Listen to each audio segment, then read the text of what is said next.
A lot of time, like, I mean, you feel like you are sitting inside of somebody who's been violated, especially a car that meant so much to me and had, like, I had so many memories in it between driving from here in Toledo for college for 4 years, you know, having it in high school. I'm 28 now, so I had the car since I was, I want to say, I think I had it since I was 18, so almost 10 years. It is really nerve-wracking getting inside the car, especially because they fingerprinted it. So there's black dust everywhere. A lot of my items that were in my car, they were all ruined. A lot of my CDs are scratched. Like I said, stuff was stolen. Unfortunately, I do not still drive this car. I am, like I said before, I'm very fortunate where my family was able to help me out a little bit. So I traded my car to my mother for her old car and a couple extra bucks, and she then sold my car to a family member of ours, because after the second time we figured I was still living there and I couldn't get out of my lease because my landlord wasn't, my realty company at the time wasn't very understanding either when I asked why there weren't cameras off their building looking at the parking lot.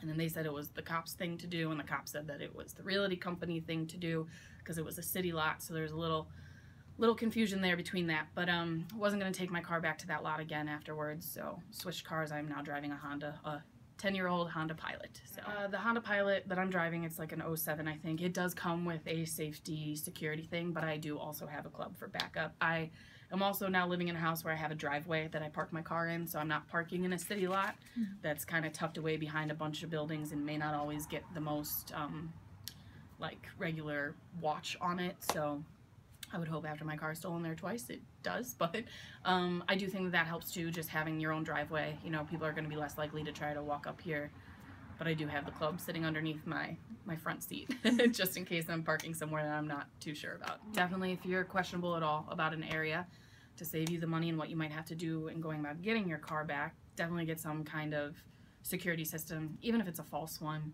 even if it's like a starter. I think they have those trip ones where you can start the car, and if it's hijacked or something, it's not your actual key, it shuts the car down. You can even buy fake ones, I think, that just blink on your dashboard. So I would say definitely recommend getting some kind of security feature.